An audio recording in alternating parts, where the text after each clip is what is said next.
ওই ধর্মের কথা বলতে যেয়ে অনেক আলেমকে অপমান অপদস্থ হতে হয়। ওই ধর্মের কথা বলতে যেয়ে বহু নেতাকে ফাঁসিতে ঝুলতে হয়েছে। কথা বলেন ঠিক না বেঠিক? কেউ কালেমার দাওয়াত দিয়ে বাইরে খেয়ে বেড়ায়, আর কেউ কালেমার দাওয়াত দিয়ে বিমানে চড়ে বেড়ায়। কালেমা তো একটাই। ওনারা যে কালেমা পড়ে আমরাও সেই কালেমা পড়ি। কথা বলেন ঠিক না বেঠিক? এক কালেমায় রুটি রুজিয়ার, এক কালেমায় ফাঁসি। এক কালেমায় রুটি রুজিয়ার, এক কালেমায় ফাঁসি। কোন কালেমায় থাকবে তুমি জানাও জগতবাসী। এক কালেমায়, এক কালেমায় রুটি রুজিয়ার, এক কালেমায় ফাঁসি। যিনি আজকে আপনাকে আমাকে এই শীতের ভিতরে এই মাহফিলে কবুল করেছেন, আলহামদুলিল্লাহ। আরেকটু জোরে বলুন তো আলহামদুলিল্লাহ। আরেকটু জোরে বলুন আলহামদুলিল্লাহ। আরো একটু জোরে বলুন আলহামদুলিল্লাহ। আলহামদুলিল্লাহ বললে কি গুনাহ হয়? তাহলে আলহামদুলিল্লাহ বললে সমস্যা কোথায়? আলহামদুলিল্লাহ বললে খুশি হয় কে? আল্লাহ বলতেছেন, কুল লাউ কানাল বাহরু মিদাদাল লিকালিমাতি রাব্বি লানাফিদাল বাহরু ক্বাবলা আন তানফাদা কালিমাতু রাব্বি ওয়ালাউ জিনা বিমিসলিহি মাদাদা। আরেকটু জোরে বলুন আল্লাহু আকবার। কোরআন তেলাওয়াতের পরে যারা আল্লাহু আকবার বলবে আল্লাহ তাদের জান্নাতে যাওয়ার পথ সহজ করে দিবেন। জোরে বলুন আল্লাহু আকবার। কুল্লাউ কানাল বাহার, হে নবী আপনি বলে দিন পৃথিবীতে যত নদী আছে, পৃথিবীতে যত খাল বিল আছে, পৃথিবীতে যত পুকুর পুষ্করিণী আছে, পৃথিবীতে যত পানির উৎস আছে, সব পানিগুলো যদি কালি হয়ে যায়, আর পৃথিবীতে যত দাঁড়ানো গাছ আছে, গাছগুলো যদি কালি কলম হয়ে যায়, পৃথিবীর যত সমান্তরাল জমি আছে, সব জমিগুলো যদি সাদা কাগজ হয়ে যায়, সাদা কাগজের পরে কলম নামক গাছ নামক কলম দিয়ে, কালি পানি নামক কালি দিয়ে তোমার রবের কথা লিখতে যদি শুরু করো, সব কলম ফুরায়ে যাবে, সব কাগজ ফুরায়ে যাবে, সব কালি নিঃশেষ হয়ে যাবে, তবু তোমার রবের কথা লিখে শেষ করা যাবে না। আমার সাথীরা, সেই রবের নাম কি? আরেকটু জোরে বলেন, সেই রবের নাম কি? গত বছর এইখানে তাফসীর মাহফিল করার কথা ছিল, কিন্তু ভালো মানুষের বাচ্চারা অনুমতি দেয়নি। কথা বলেন ঠিক না বেঠিক? কোরআনের মাহফিল করলে কি বা হতো? মাহবুবুর রহমান ভাই কোনো রাজনৈতিক দলের নেতা নয়, উনি শুধুমাত্র আল্লাহর পরে ভরসা করে পরকালের আশায় বিবি বাচ্চার পিছনে মেহনত করে, বিবি বাচ্চার পিছনে টাকা ব্যয় না করে আল্লাহর ঘর নবীর ঘরের পিছনে টাকা ব্যয় করলেন। এই মাহফিলটা যারা বন্ধ করে দিয়েছিল, নিশ্চয়ই তারা আবু জেহেলের বংশ, নিশ্চয়ই তারা মুসলমানের বাচ্চা হতে পারে না।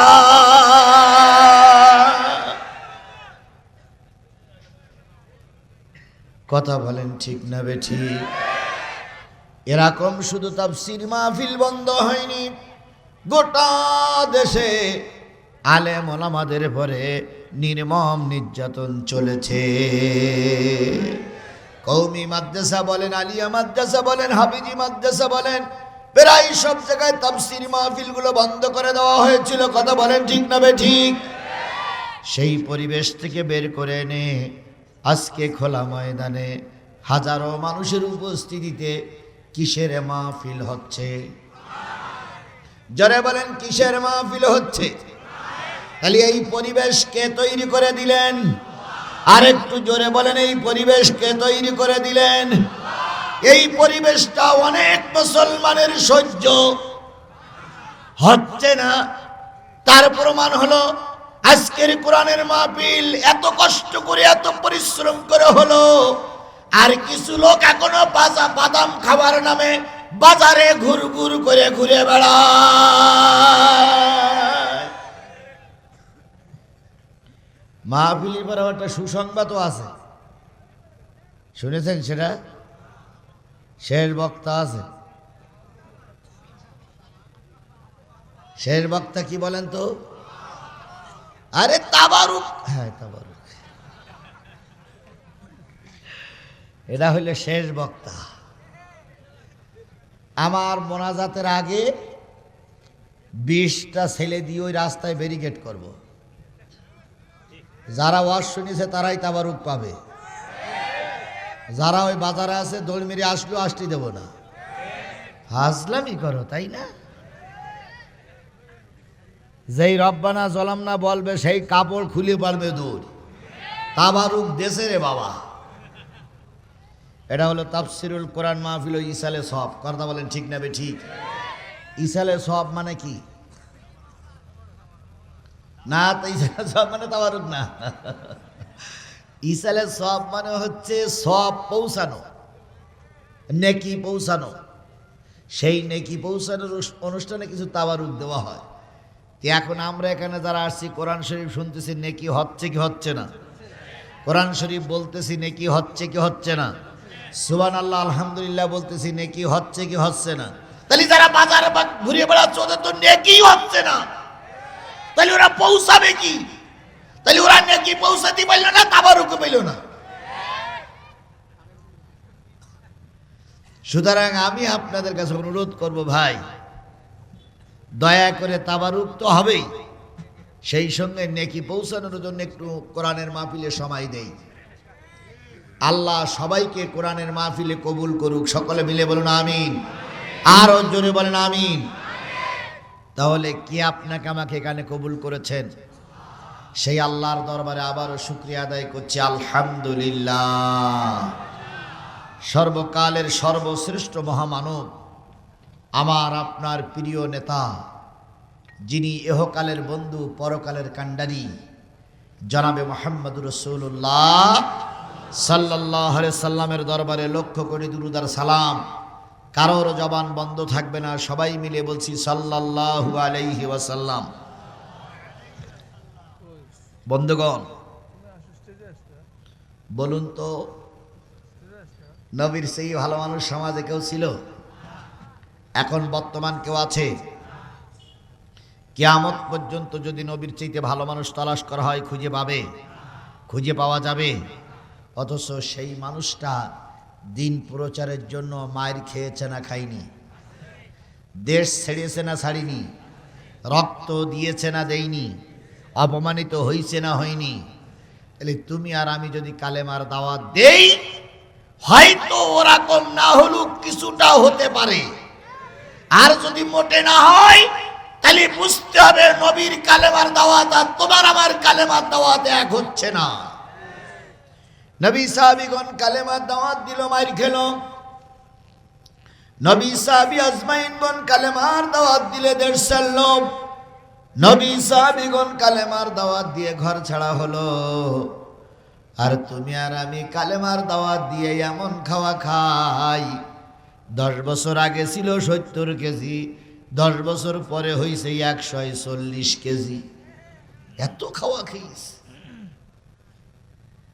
অথচ আল্লাহ নবী, যার চাইতে ভালো মানুষ সমাজে আর কেউ নেই, পদে পদে আল্লাহ যাকে সাহায্য করেছেন, তিনি যখন কালেমার দাওয়াত দেওয়ার জন্য মাঠে বেরিয়েছেন, পদে পদে তিনি বাধার সম্মুখীন হয়েছেন।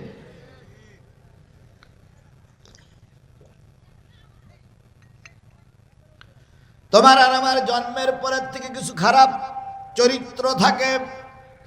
কেউ হয় বদমেজাজি, কেউ হয় বদরাগী, কেউ হয় কর্কশ ভাষী, কেউ হয় সুমিষ্ট ভাষী, কেউ হয় সুন্দর চেহারার অধিকারী, কেউ হয় কুৎসিত চেহারার অধিকারী, কিন্তু তোমার আর আমার নবী এত সুন্দর মানুষ ছিলেন যার চেহারার দিকে তাকাইলে চাঁদের আলোর দিকে তাকাইলে চাঁদের আলোর ভিতরে কলঙ্ক পাওয়া যেত, নবীর চেহারার ভিতরে কলঙ্ক মিলত না। নবী যে পথে চলতেন, এক সপ্তাহ পরে যদি সেই পথে অন্য কোনো মানুষ হাঁটতেন, তিনি স্পষ্ট করে বলে দিতে পারতেন যে নিশ্চয়ই নবী এই পথে গিয়েছে।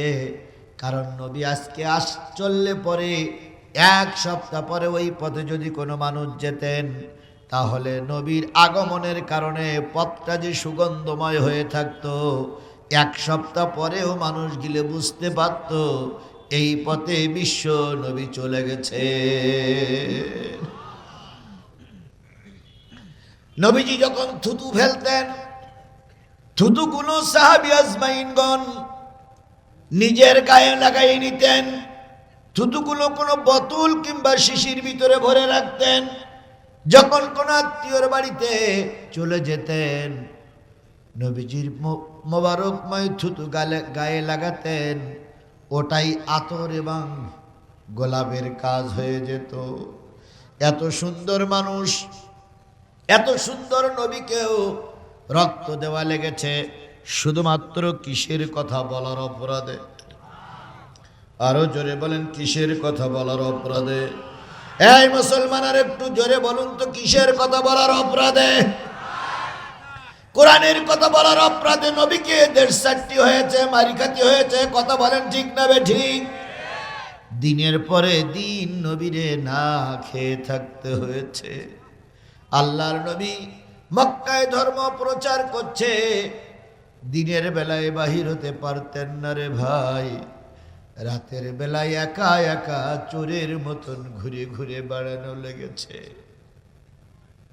কোন লোকের বাড়ি যেই নক করেছে, ঘরের থেকে আওয়াজ এসেছে, কে?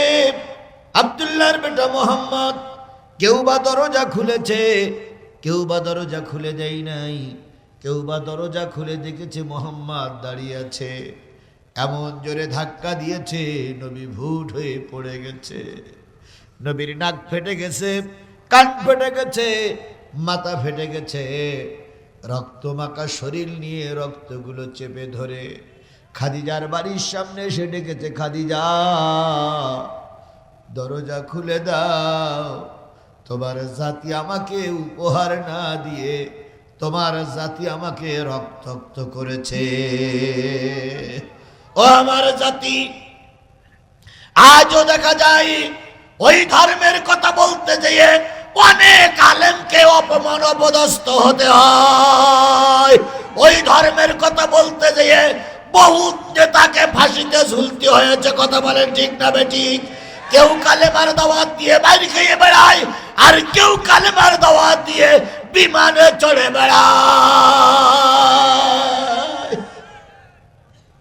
কালেমা তো একটাই, ওনারা যে কলেমা পড়ে আমরাও সেই কালেমা পড়ি। কথা বলেন ঠিক না বেঠিক? এক কালেমায় রুটি রুজিয়ার, এক কালেমায় ফাঁসি, এক কালেমায় রুটি রুজিয়ার, এক কালেমায় ফাঁসি। কোন কালেমায় থাকবে তুমি জানাও জগতবাসী। এক কালেমায়, এক কালেমায় রুটি রুজিয়ার, এক কালেমায় ফাঁসি। আল্লাহ নবী চিন্তা করলেন, মক্কার মানুষ আমার ইসলাম গ্রহণ করবে না, কালেমা মেনে নেবে না। নবী খাদিজার সঙ্গে যুক্তি করে পরামর্শ করে তায়েফে যাওয়ার ইরাদা করলেন। কিন্তু তায়েফের পথ চেনা নাই, কিভাবে যাবেন, কিভাবে যাবেন তার জানা ছিল না। একজন সঙ্গীর বড় প্রয়োজন। নবীজি বললেন, যায়েদ, হয়তো আমাদের হিজরত করে তায়েফে যাওয়া লাগবে। যায়েদ বলেন, ইয়া রাসূলুল্লাহ, পৃথিবীর কেউ যদি আপনার সঙ্গে না হয়, আমি যায়েদ আপনার পাশেই থাকব। বলুন তো, বিপদের দিনে যে পাশে থাকে সেই বড় বন্ধু, না সুখের দিনে পাশে থাকে সেই বড় বন্ধু? বিপদের দিনে যে পাশে থাকে তার চাইতে বড় বন্ধু আর পৃথিবীতে কেউ হতে পারে না। সুখের দিনে অনেক বন্ধু পাওয়া যায়, সুখের দিনে অনেক শুভাকাঙ্ক্ষী পাওয়া যায়, কিন্তু বিপদের দিনে কেউ পাশে থাকে না। কথা বলেন, কথা বলেন।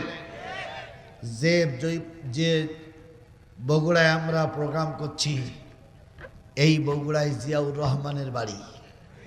কথা বলেন, কথা বলেন।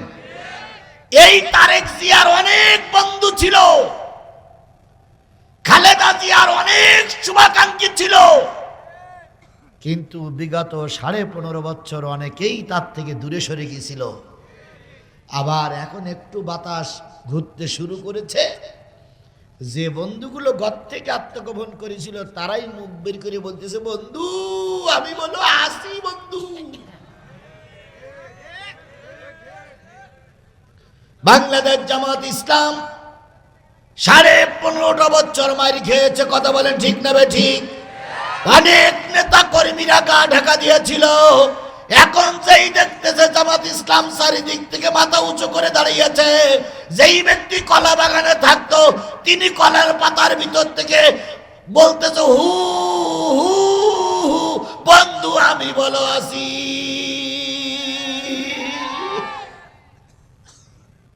বিগত 15টা বছর যারা দুদিনের বন্ধু ছিল এরাই হলো প্রকৃত বন্ধু। সুতরাং আমরা দুদিনের বন্ধু হব না, সুদিনের বন্ধু হব। সুদিনের বন্ধু হব না, দুঃখের দিনের বন্ধু হব। তাই যদি হয়, আমার ভাইকে বারবার আমার স্বাগত জানাতে মন চায়। তিনি বিগত 15টা বছর তার আগের থেকে শুরু করে এত সুন্দর একটা প্রতিষ্ঠান লোকালয়ে তৈরি করেছে, প্রতিষ্ঠানটা গড়ে রেখেছেন। আমি এর আগে কোনোদিন এই প্রতিষ্ঠান সম্পর্কে কোনো ধারণা ছিল না। আজকে যখন গাড়ির থেকে নামলাম তাকেই দেখে মনে করলাম, আল্লাহ কোন জান্নাতি মায়ের সন্তান এটা তৈরি করেছে, কোন জান্নাতি মা এই সন্তানকে পেটে ধারণ করেছিল, কোন কোন অভাগী মা, কোন শুভাকাঙ্ক্ষী মা এরকম একটা সন্তান জন্ম দিয়েছে, যিনি দুনিয়ার স্বার্থ বাদ দিয়ে পরকালের স্বার্থের জন্য মসজিদ মাদ্রাসা নির্মাণ করে দিয়েছে। এরাই হলো প্রকৃত দিনের বন্ধু। কথা বলেন ঠিক না বেঠিক? কেউ নাম যশের জন্য, কেউ প্রশংসার জন্য কাজ করে, আর কেউ বা আল্লাহর সন্তুষ্টির জন্য কাজ করে। কথা বলেন, কথা বলেন। যারা আল্লাহর সন্তুষ্টির জন্য কাজ করবে, ইহকালও আল্লাহ সম্মানিত করবে, পরকালও আল্লাহ পাক সম্মানের সহিত জান্নাতের মেহমান বানিয়ে দেবে। আল্লাহ নবী ধর্ম প্রচারের জন্য যাবেন কোথায়? তায়েফে। এই কথা ভুলে যান কেন? কোথায় যাবে? আরো জোরে বলেন, কোথায় যাবে? যারা বাদামের দোকানে আছেন এক্ষুনি বলো খিচুড়ি রেডি। তাবারুক দেওয়ার জন্য রেডি, তাড়াতাড়ি দৌড় মারো। আল্লাহ সবাইকে কবুল করুক। 2-1 করে আসতেছে, কিন্তু ওরা বেরোবে না। আমরা মোনাজাতের আগেই তাবারুক দিয়ে দেবো, যাতে করে ওরা বুঝতে না পারে যে তাবারুক দেওয়া হয়েছে কিনা। দেখি ওরা কত চালাক আর আমরা কত চালাক। তাবারুক দেওয়ার পর মোনাজাত করবো, ওরা এসে ফিরে যাবে যে তাবারুক আগেই দিয়ে ফেলেছে। ও ভাই, মাকারু ও মাকার আল্লাহ, কোনো ষড়যন্ত্র করার দরকার নেই। দয়া করে আপনারা মুসলমানের বাচ্চা কোরআনের মাহফিলে এসে বসুন। আল্লাহ নবী হিজরত করে কোথায় যাবেন? তায়েফে। যায়েদ বলেন, ইয়া রাসূলুল্লাহ আপনার সাথে আমি হব। সকালবেলা প্রস্তুতি নিলেন, শেষ রাত্রিতে সবাই যখন ঘুমিয়ে পড়বে, যায়েদ আর নবী রাতের অন্ধকারে পালিয়ে যাবেন তায়েফে কোরআনের দাওয়াত দিতে। মাঝরাত্রিতে আল্লাহ নবী উঠে বসলেন, খাদিজাতুল কুবরা পাশে বসা। যায়েদকে ডাকলেন, যায়েদ রাতের বেলায় বেরিয়ে যাই, নতুবা কাফেররা ব্যারিকেড দেবে। যখন নবী কাপড়ের ব্যাগটা কাঁধে নিলেন, খাদিজার চোখ বেয়ে টপ টপ টপ টপ করে পানি পড়তেছে। নবীজি বললেন, খাদিজা, ঘরের থেকে বেরিয়ে যাচ্ছি, চোখের পানি ফেলো না, মনটা খারাপ হয়ে যাবে। খাদিজা নবীর কপালে একটা চুমা দিলেন, দুই গালে দুটো চুমা দিয়ে বললেন, ও আল্লাহর নবী, আপনার দিকে তাকাইলে, চাঁদের দিকে তাকাইলে চাঁদের আলো মেলান হয়ে যায়। আপনার আলোর কাছে মক্কার কাফেরেরা আপনাকে চিনল না, তাই ধর্মের প্রচার করার জন্য আপনাকে কোথায় যাওয়া লাগতেছে? তায়েফে। অথচ আপনি যখন ভালো কাজে যাচ্ছেন, কিছু যে খেতে দেব সে খাওয়ার আমার ঘরে নাই। কালকে রাত্রির থেকে আপনি না খাওয়া, ক্ষুধার যন্ত্রণায় সারা রাত আপনি এপাশ করেছেন, ঘুমাতে পারেন নাই। এখন যখন বেরিয়ে যাচ্ছেন, মুখটা ছোট হয়ে গেছে, একটু রুটি আর হালুয়া দেব তাও আমার ঘরে নাই। নবী গো, কষ্ট নিও না, আমাদের জন্য রহমতের দোয়া করিও। নবীজি খাদিজার কপালে চুমা দিয়ে বেরিয়ে গেলেন আর বললেন, খাদিজা, যদি ফিরে আসি তোমার সঙ্গে আবার দেখা হবে, যদি ফিরে না আসি তুমি আল্লাহর কাছে দোয়া করিও। আমি ধর্ম প্রচারের জন্য রাস্তায় বাহির হলাম। নবী ধর্ম প্রচারের জন্য রাখি রাস্তায় বাহির হলো, আর তুমি আর আমি এমন খাওয়া খাই মনে হয় যেন ছোটখাটো হাতি। আরে টান মারে রে ভাই, টানতেই থাকে। একটু পেটের ভিতরে 3.5 কেজি গোস্ত যে কি করে ঢুকায় আল্লাহই ভালো জানে। পেট না হাতি আল্লাহই ভালো জানে। আল্লাহ নবীর এক টুকরা রুটি জুটিনি। চললেন নবী, সারাদিন চললেন, কোনো খাবার নাই। পরের দিন সারা রাত চললেন, খাবার নাই। পরের দিন সারাদিন চললেন, খাবার নাই। 3 রাত আর 2 দিন নবী না খাওয়া। এমত অবস্থায় তাইফের সরকারের কাছে পৌঁছায় গেলেন। এদিকে মক্কার সরকার সংবাদ পেয়েছে নবী মুহাম্মদ চলে গেছে। কোথায়? এই কথা বলেন না কেন, কোথায়? আপনারা চুপ করে আছেন কেন? গোরস্থানে শুয়ে আছেন নাকি আপনারা? ঠাস ঠাস করে উত্তর দিবেন। আগের 15 বছরে কিছু লোক তকবির দিত না ভয়ে, যদি তকবির দিলে মামলা হয়। কি এরকম ছিল না? তকবির দিত না মামলার ভয়ে। যারা মামলা করবে তারা আর আছে? এই মুসলমান কথা বলেন, তারা আর আছে? এখন তাদের নামে মামলা। আগে আমরা পালাতাম, এখন ওরাই পালাচ্ছে। আগে তাহিরির মতন লোক আজ করতে আর বলতো আমরা কোনো ভয় করি না। তাহিরির মতন লোক আল্লামা সাঈদী নিয়ে সমালোচনা করত, আর এখন আমরাই ময়দানে আছি, তাহিরি নদী পার হয়ে পালাই চলে যাচ্ছে। আর মসগুলো সব দখল করে রেখত আওয়ামী লীগের নেতা কর্মীরা। একক তো নামাজ পড়তো না, অথচ মঞ্চে এসে বসে থাকতো। অনেক সময় হুজুরের মুখির থেকে মাইক কেড়ে নিয়েছে ওরা। কথা বলেন ঠিক না বেঠিক? এখন মঞ্চগুলো তাকাই দেখেন তো, ওরা আর আছে? শুধু মঞ্চে নাই, বাজারেও নাই। শুধু বাজারে নাই, ওরা বাড়িতেও নাই। শুধু বাড়িতে নাই, ও জেলায়ও নাই। শুধু জেলায় নাই, ও দেশেই নাই। তোমরা আমাদের বাড়ি ছাড়া করেছিলে, আর আল্লাহ তোমাদের দেশ ছাড়া করেছে। তোমরা আমাদের জানাজা পড়তে দেওনি, আর আল্লাহ তোমাদের কবর দেওয়ার জায়গাটুকু পর্যন্ত নিয়ে নিয়েছে। আমাদের অনেক বাপ মার জানাজা পড়তে দেয়নি ওরা। কথা বলেন ঠিক না বেঠিক? আল্লামা সাঈদীর জানাজাটা আমরা ঢাকায় পড়তে চেয়েছিলাম, ওরা পড়তে দেয়নি। আল্লাহ বলল, আলেমের জানাজা পড়া নিষেধ করে দিলি। আমি আল্লাহ পাক দেশের মাটি কবর দেওয়ার জন্য নিষেধ করে দিলাম। তোরা আমাদের জানাজা বন্ধ করে দিয়েছিস, আর আল্লাহ তোদের দেশের মাটি হারাম করে দিয়েছে। দেশে আর ঢুকতে পারবি না। খেলা কার? আরো জোরে বলেন, খেলা কার? সেই আল্লাহ খেলার জন্য এখনো আছে তো? এই মুসলমান কথা বলেন, আছে তো? তাহলে কিসের ভয় পাও? কোনো ভয় নেই। ময়দানে ছিলাম, ময়দানে আসি, ময়দানেই থাকবো ইনশাল্লাহ। বলেন ইনশাল্লাহ বলেন। শাহজাহানপুরীর সম্পর্কে, শাহজাহানপুরীর মানুষের সম্পর্কে গোটা বিশ্ব জানে। শাহজাহানপুরীর মানুষ যে কত বেপরোয়া, এরা যত শান্ত তত কঠিন। এখন নিরপরাধ মানুষের মতন বসে আছে, একবার যদি খেপিয়ে যায় পুলিশি থানা মানে উড়িয়ে ফেরা লোক শাহজাহানপুরীর মানুষ। থানা চালাই দেওয়া লোক না শাহজাহানপুরীর লোক, তাহলে তো আপনারা সেই লোক। এখন বসে আছে মনে হচ্ছে কত ভদ্র লোক, একবার যদি খেপে যায় এই বাঁশ খুঁটি ভেঙে চুরিয়ে এনে দৌড় মারবে। শাহজাহানপুরীর মানুষ আর এনায়েতপুরীর মানুষ, সিরাজগঞ্জের এনায়েতপুরবাসী আর শাহজাহানপুরবাসী গোটা বিশ্ব রেকর্ড করে আছে। শাহজাহানপুরীর নাম শুনলে লোক বলে ওরে বাপ রে বাপ, মানুষ ওরা এক খান।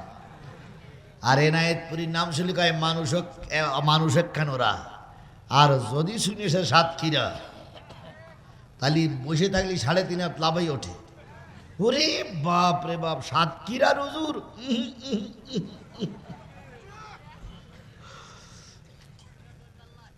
চল বাল্লায় আমার ভাইয়েরা, আল্লাহ নবী যাচ্ছেন তায়েফে দাওয়াতি কাজ করার জন্য। কয় রাত খাওয়া নাই, 2 দিন 3 রাত খাওয়া না। তায়েফের সরকারের কাছে পৌঁছানোর আগে মক্কার সরকার গোয়েন্দা বিভাগের লোক পাঠিয়ে দিল।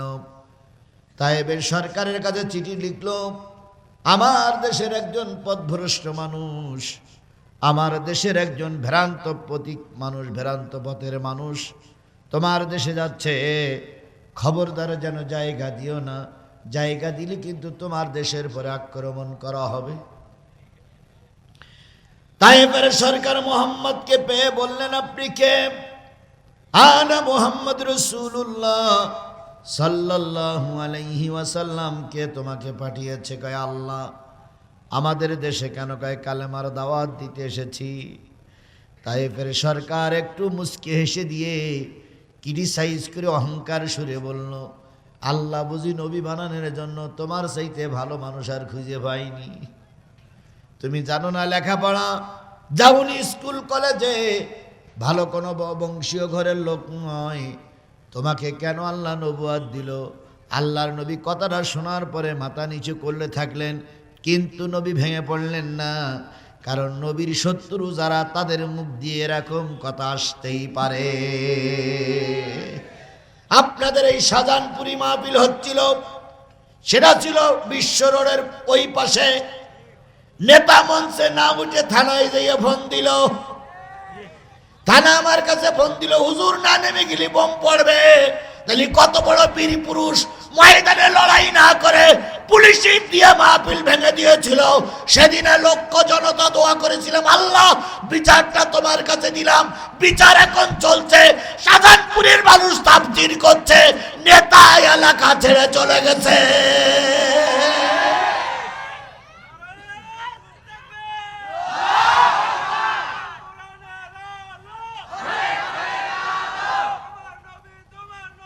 বিশ্ব নবী, বিশ্ব নবী।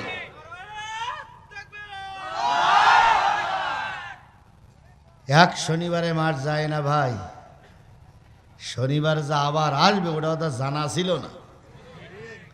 এখন হাড়ে হাড়ে ঠিক পাচ্ছে যে বাড়ি না থেকে মাঠে থাকার ঠেলা ডাকি। বিগত 15 বছরে অনেক সন্তানগুলো বাড়ি ঘুমাতে পারত না। অনেক নেতা কর্মীদের মাঠে ঘাটে ধান খেতে, পাট খেতে, গাছতলায় বিছানা করে তারপরে কম্বল মুড়ি দিয়ে থাকতে হয়েছে। এক নেতা শুয়ে আছে, ঘুম থেকে উঠে দেখে পাশে ওনার কম্বলে শিয়াল শুয়ে আছে। তাহলে এক পাশে শিয়াল ঘুমাচ্ছে আর এক পাশে মানুষ ঘুমাচ্ছে, এরকম রাত পার করতে হয়েছে না হয়নি? এই মুসলমান কথা বলেন, এরকম রাত পার করতে হয়েছে না হয়নি? আল্লাহ তার থেকে আমাদের হেফাজত করেছেন, আলহামদুলিল্লাহ। আল্লাহ নবী দুঃখ পাইলেন কিন্তু ভেঙে পড়লেন না। নবীজি বললেন, ও তায়েফের সরকার, আমি চেয়েছিলাম মক্কার সরকার ইসলাম মেনে নিল না, তুমি ইসলাম মেনে নেবে, কিন্তু তুমি আমাকে অপমান করে তাড়িয়ে দিলে। চলে যাচ্ছি ভাই, যুবকদের লেলাইয়ে দিও না, যাতে করে যুবকরা আমাকে মারতে পারে। যুবকদের লেলাইয়ে দেওয়া হলো। নবী মারতে পারলেই তাকে সরকারিভাবে পুরস্কৃত করা হবে। বিগত 15 বছরের সরকারের নিয়ম ছিল আলেম মারতে পারলে তাকেই পুরস্কৃত করা হবে। কথা বলেন। যে পুলিশ যত বিরোধী দল নেতা কর্মীদের মারতে পেরেছে সেই পুলিশের র্যাঙ্ক ততই বেড়েছে। তায়েফের যুবকেরা রাস্তায় নামলো, নবীকে পাগল বলে পাথর মারতে শুরু করলো। কয় রাত খাওয়ানা, কয়দিন খাওয়ানা। নবীজি চলতে পারে না, উঠতে পারে না। যুবকেরা ধাক্কা দেয়, নবীজি ভুট হয়ে পড়ে যায়। আবার নবীকে সোজা করে দাঁড় করায় দেওয়া হয়। নবীকে ধাক্কা দেয়, নবী চিত হয়ে পড়ে যায়। জায়েদ আবার তুলে দেয়, ওরা ধাক্কা দেয়, নবী কাজ হয়ে পড়ে যায়। এভাবে করতে করতে নবীকে ঠেলাগুতা মারতে মারতে অনেক দূর নিয়ে গেল। এরপর নবীর মাথায় ওরা বাড়ি দিল। আল্লাহর নবীর